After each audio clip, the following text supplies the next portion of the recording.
These past 3 years in hip hop have been rough. This year particularly. From deaths from overdoses and murders, to rappers retiring and bad albums being released, and well-deserved artists getting snubbed, it seemed like things have been pretty shitty.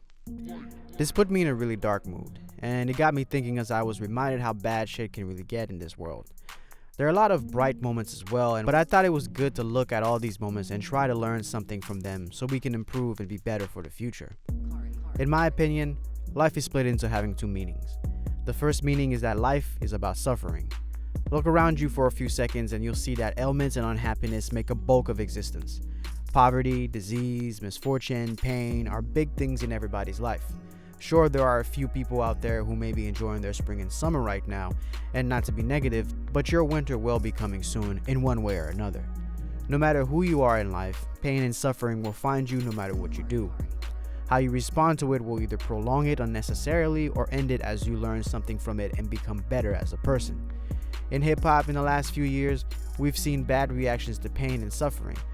Most of the rappers that died or got a bad hand in the last few years all had some hand in the makings of their life.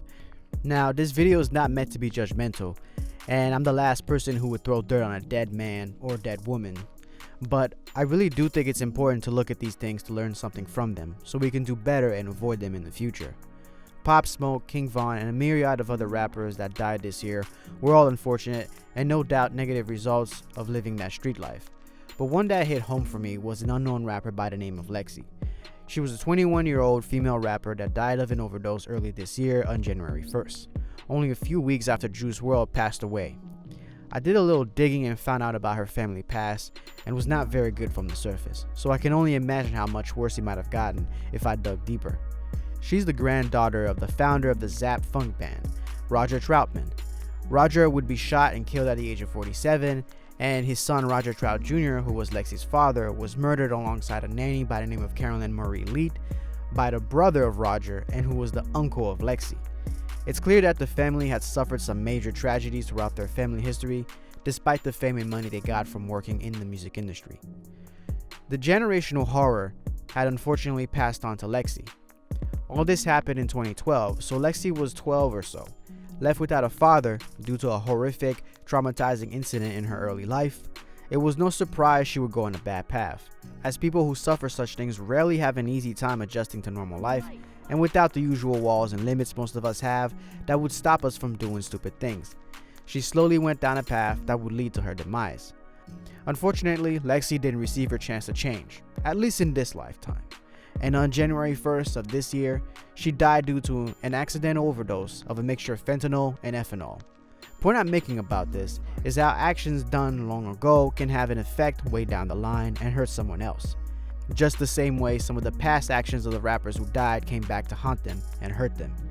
In Lexi's case, it was past generational mistakes that spiraled out of control that would have consequences in her life. See, everything in this life is connected, and most causes and effects are subtle. If that uncle didn't negatively react, Roger would probably be alive along with that nanny. And Lexi could still have had a father that could have guided her away from a lifestyle and life that was dangerous. And most likely she would still be alive today. Going further back, if the person who had murdered Roger Trout Sr. had not succumbed to their hatred and darker side, he would still be alive, and that might have changed the dynamic between the brothers, and things would again be very different. When a lot of the rappers who are dead or in jail now came out, we as a culture seemed to revel in the violence and constant confrontations we saw. Whether it was Tekashi's shenanigans, the drug usage and mental illness glorified and romanticized in the albums of their music, we seemed to support it and encourage it, and very few of us criticized it. And when some of us did, they were called lames and were shunned by the culture, Russ being one of the big ones. Now, I mean, of course, Russ, the way he went about it was a little bit wrong, but point is, overall, whenever niggas popped up to criticize some shit, a lot of people shunned them for that. Us humans are some of the biggest idiots I've ever seen on the planet Earth. We really revel in things that kill us and destroy us. It's amazing to see this, because I struggle with it every day, just like anybody else, and it never ceases to amaze me when I realize what I'm doing for the millionth time, or when I see it in others. Either way, we were happily embracing negativity, thinking we were invincible, or in this case, that they were invincible.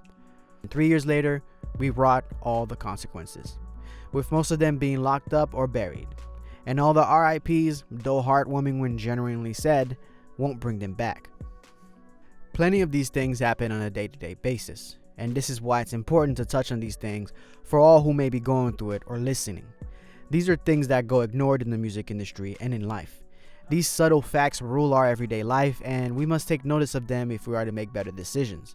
There's a reason a lot of intellectuals and wise men can either be cynical or come off as so. When you look at human nature and you see the same patterns repeating themselves, you can begin to lose hope and wonder if there's any point to it. You see the same things play over and over and over and over again, like a broken record, and you wonder why should you even go any further. You grow frustrated and bemused to the point you ask God, if you believe he exists, why not end it all? Like the opening of the song Fear in Kendrick Lamar's Damn, you wonder why doesn't God just burn this motherfucker down and start all over again? But this is the talk of despair, and we don't stay there forever, at least not over here. It's normal to feel lost and despair, and it's normal to look at a lot of the events that took place in the community in these past few years and feel like that. Especially if you are one of the millions and countless unheard of and unsung victims or relatives of the victims. That's part of the process, but that is not the end. You must keep going and you must live on. Like Kid Cudi's song on Reborn, you must keep moving forward. That's the only way. Because darkness and light are intertwined and one doesn't stay forever. It will make way for the next, and it's in embracing them both that you can achieve enlightenment and peace. One will inevitably come out of the other, and as bad makes way for good, you will experience that when you keep moving forward. It's a simple message, but a powerful one. And this is where it all leads to my next point, and the second part of the meaning of life. The second part about life is overcoming. Look around you, and you'll see that the other half of life is defeating the tragedies and problems we face, and you'll see a lot of people doing that. And that it is within those challenges that we achieve greatness and true happiness and liberation, no matter how it may come to us. If you watch a few videos on this channel, you'll get this notion from many of my works and the messages I pull out of the music and media I analyze. It's sort of a big deal for me because my life hasn't been easy, and these works have always been a big motivating factor against whatever I faced. So I tend to put it in a lot of my work, whether it be my analysis videos, art, or music. And that's what I'm passing on to you once more.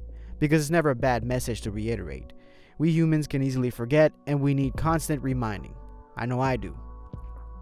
That is why we keep going back to similar artists or stories to bring us up. No matter what may happen, no matter what may come in life, it can all be overcome. Looking at all the tragedies of King Von, Pop Smoke, Lexi, Juice, X, Lil Peep, Mac Miller, Fraser Santana, and all those unknown or unheard of, we can gather some light in them. Apart from wishing them peace in their afterlife and hoping the best for them as they move on forward in their journey, we can gather good from it in the lessons their tragedies taught us, and out of those tragedies, good and triumph can be born for the next generation and people to follow. That is the essence of life. We mustn't ever give up, no matter what, for that is when the darkness will win. So long as we keep fighting, it cannot win. Light and goodness can never be destroyed, no matter how hard the darkness tries, and there's always hope in that. So I hope that we can take a look at these events in the past few years and learn from them, and mourn as is needed, cry as is needed, and learn the powerful lessons from them and use them to not only move forward, but to also build a better future, a better community, and culture that is filled with more good and less tragedies and toxicity, even if those things are there to teach us to be better. Peace, y'all. Thanks so much for watching this video. If you enjoyed it, please leave a like, comment, and subscribe for more content and analyses just like this. Be safe, loving, and prosperous. Peace.